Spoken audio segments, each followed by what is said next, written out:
Welcome to the New Directions podcast, where we specialise in helping real women achieve real transformations. Alright, today we have a very special guest, which I'm very excited to introduce to you, whom is Cynthia. And Cynthia is also the sister of my partner, and and we've been doing a bit of tag team, which I'm sure Cynthia will describe, to help you get into great shape. And so without further ado, hello Cynthia. Hi Matt, thanks for having me. No, thank you for being here. Could you tell me, or tell us, a little bit about yourself and who is Cynthia? Well, firstly, hello everyone to who's listening to this. My name's Cynthia. I'm sister of Jess, and I don't know what else to say about myself. That's okay. Yeah. So, all right. So, how old are you? I'm 36. Beautiful. And I'm one of five. One of five. Yeah. So, where are you in the five actually? I'm in the middle. In the middle. Yep, so you've got the same middle child syndrome as me. Yes. You got to work hard to get attention. Okay, so do you want to start with maybe your fitness journey? And so going back to, like high school, were you the fit kid in high school, or did you love exercise? What was going on back then? Well, I remember I did play a bit of netball when I was younger in the school team. I also enjoyed some of the sport we did during PE class. Tried a bit of tennis, I think, a bit of volleyball. I even tried a little bit of karate. Cool. Back then. And so then after high school, because I know you were I don't know, you looked like a pretty fit young kid. We never feel like kids in year 12, but no, I was for a while, and when I when I joined my drama group, I was probably doing a bit of running around. Yeah, and so then what changed as you went to TAFE, and what sort of things have changed? I think it was probably maybe the influence of some friends going to the cafeteria, or we had McDonald's or something across the road, so it was easy to just go over there and have something to eat on the break, or there were vending machines around, so I wasn't as careful with what I was eating back then. And I probably went to a few more social occasions where there was nice food. You're definitely a social butterfly. I know that. I'm sure that hasn't changed at all. No. Okay, and so did you notice that your body was changing as you were, hanging out at the cafe a bit more and a little bit more Macca's? I probably didn't notice for a while until I started going to the gym, and I was kind of getting good results for a while, but then that slowed down a little bit. And I'd go up and down a little bit more, and that got a bit frustrating after a while. And then of course I would start getting comments from family about that I should do something about the weight. Okay, and so there's a number of years along that path. Yes, it was probably from about 25. Okay, so from 25, your family was like, hey, you should... Not quite. Maybe it was the last 2 or 3 years. Not quite sure what happened there. Yeah, that's all right. So I think on some of this, maybe my insight will be a little bit helpful. So are you okay with sharing the weight that you started, that you started at when we started working together? Yeah, I guess that's all right. Yeah? So what were you up at? So I was actually close to 100 then. Okay. I was like 99.8, so I was determined not to let myself get over 100. Yeah, and then do you know how tall you are? 152, so I knew I had a lot to lose for my height. Yeah. And then, and so did you notice that things might have been getting a bit harder for you when it came to, just getting around, getting in and out of the car, getting up and down off seats? Did you notice that things were getting more difficult? Not fully. You had mentioned that I was like puffing around a little bit more. I didn't like stairs too much. I was having a few problems with my knees, but that all improved with the exercise. I'm running a lot more now than I used to. Yeah, you are. So You are. That's very cool.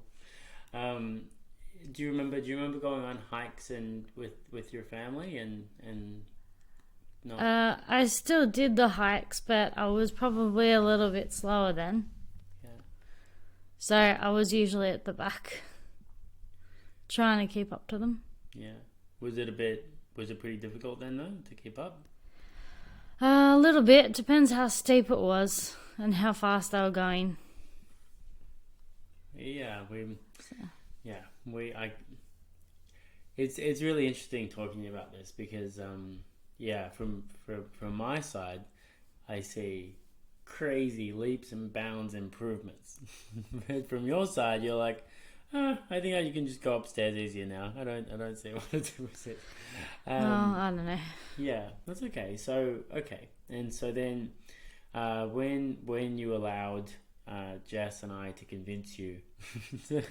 Well, it was Jess had tried to help me earlier on before she met you, and that was okay. But she would try to get me to go for an hour walk at 6 a.m, and I wasn't too thrilled about that back then.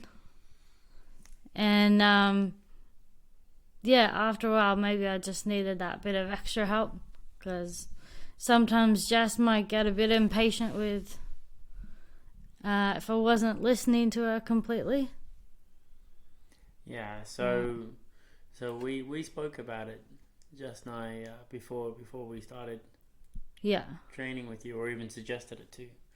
And one of the things that we talked about was that when you're trying to help someone, and it can be with anything, and you can be great at one thing and terrible at another, right? And so so just the thing that we knew you needed help with was your own health, and obviously turning up and well, I did think at first that I could manage it myself, but then I guess I probably went downhill a little bit. Like, all right, I'll give it a go.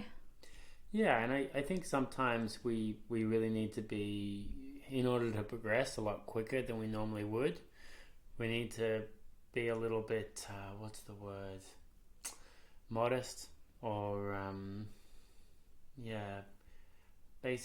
just aware of our own limitations. Yeah. And that we're not the best at everything. And that being open to help is a good thing. So when Jess and I spoke about it, one of the key factors was, if we're going to help you, how are we going to help you without burning out?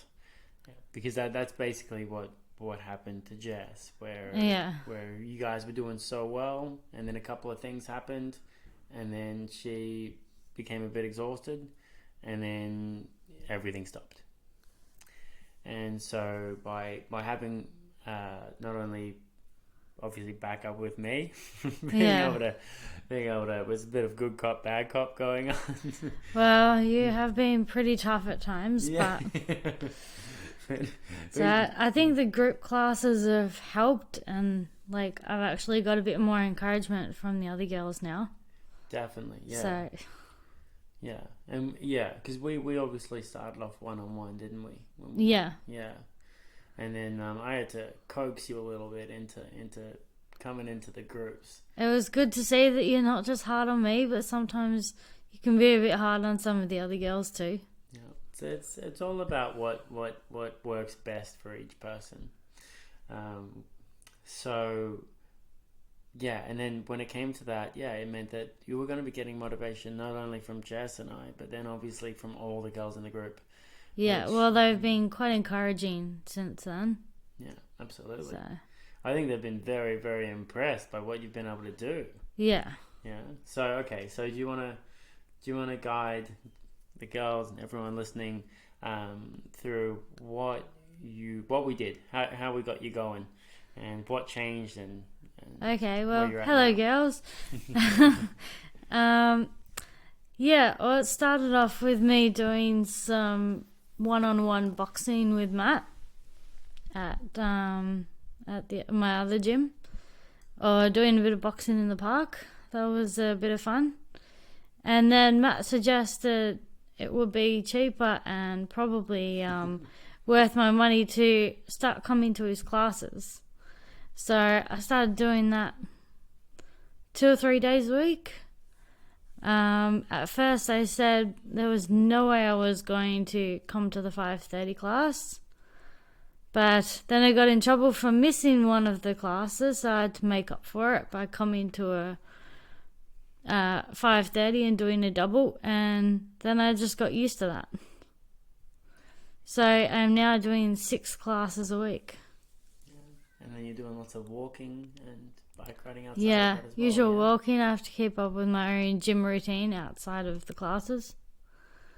So And then how's your food prep going? How's the yeah, that's always interesting, but still working on that.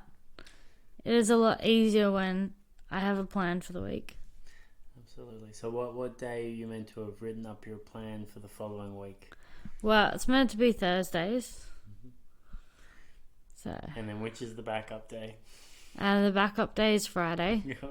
And then what's shopping day? Usually Saturday or Sunday, Yeah. depending on Jess's time. Yeah. So And so then what's happened with your weight along that journey as you've been training and hanging out with these amazing women and well, it was going up and down a little bit. Stayed in the 90s for a little while, and it's getting a bit impatient. But then somehow I gradually had these 5 kilo goals and ended up reaching them. And when I lost my first 20 kilos, then I knew that I was making progress. it's always reassuring. So Yeah, so I knew I was starting to work. And then I started to notice my clothes were getting a little bit smaller, so well, you were getting a bit smaller. yeah. Well, you know. Gotcha. And so what's the next? What is the ultimate goal for weight that you're So after? the ultimate goal, my sister's trying to get me to 50, which I still think is a lot, but think she's determined for me to be in at least reach the healthy range. Yeah. So Between 50 and 60, I think. Yeah, 50 and 60. And so she's looked at the BMI and then from that, estimated what your healthy weight will be. Yeah, so still got a while to go, but I think the overall goal is, she mentioned possibly an overseas trip when I reach that goal, so got these small goals to look forward to. Yeah, absolutely. And so when you achieve these things though, if you're open to it, what do you think might be some bigger benefits? Like obviously it's nice to be able to move around and be at ease, going upstairs and being able to run. Are there other kind of life goals that you think might flow on from this? I don't know, might eventually meet a nice partner. Yeah. And but that's not the most important thing at the moment. Gotta look after my own health first. Definitely. And I've always got my friends around. Good. So I would probably look at doing a couple more little fun runs, or a couple of hikes, or something fun, some sort of fun exercise out of the gym. Definitely. So. Yeah. Is there anything else that and I don't know the answer to this. I'm just asking an open-ended question. Is there anything else that you think like, okay, well, now I'm gonna be like, let's just fast forward, Cynthia, well done, you're 50 to 60 kilograms. You've made it already to that point. What do you think would be your main focus from there? So it might be my focus, I suppose, would be just maintaining that. So doing those fitness events and keeping up with the exercise, and I'll still be coming to the classes, but just have a bit more freedom with what I can eat, but still be careful about it. Yeah, definitely. So there won't be as many strict rules, I think. Yeah, and something nice. About the like who you attract rule. There's a rule that you kind of attract what you are, and so. Well, so I'd probably end up attracting somebody else who's fit and healthy. Yeah, which is exciting. But we'll see. Yeah, that's all good. Okay, and so how would you describe the process so far? Have you really enjoyed it? Is it like, just something you have to do? Well, I'm enjoying it now that I'm getting the results, but has been quite tiring doing a lot of gym and trying to change my sleeping time. Yeah, definitely. Going to bed earlier is always a challenge. But still working on those little things, but I know they'll help. I don't know. Yeah, that's okay. Yeah, that's really good. All right, and so then from there, how do you think your sister feels about the progress you've made? She doesn't always show it, but I think generally she's happy. I think that's a good way to describe it. She might not always seem satisfied with my results yet, but deep down I'm sure she is. Yeah. She'll give me an encouraging word when she feels like it. When she feels you've deserved it. Yes. I just have to try to keep her happy. All right. So, for people out there that are just starting out, right, and that might be where you were when you were 99.8. For those people, what would you suggest would be the easiest way to get started in taking on some healthier habits? Well, first I would tell them not to give up, because it can be frustrating. Just to look to your family or friends for support. And I guess just trying to get tips from other people. And believe in yourself. Believe you can do it. And push through uncomfortableness. So there were a few times when I felt like giving up, when I was getting frustrated. I'm like, no, I got to keep going. I have to make myself get to those early classes. So. All right. So, when do you think you'll be back here, and we'll be having the chat when you're in the 50s? Maybe maybe about halfway through the year, or maybe later towards the end of the year. Yeah, and so. Yeah. Do you feel like a strong sense of pride for the progress you've made? I think I do, especially when I hear it from other people. But I'm also happy to see other progress other people have made. Yeah, do you find and then that motivates me too, when I see that they've been going well. Who do you think inspires you the most? Give me your top 3. Well, I don't know. I don't really want to favour anyone. Oh, sorry. I think, a lot of the girls have been doing quite well. And, I won't mention any names. Oh, wow. Okay. All right. Zero favoritism. Well done. Thank you for coming along, and Thank thanks you. for the interview. Thank you. See you soon. Bye.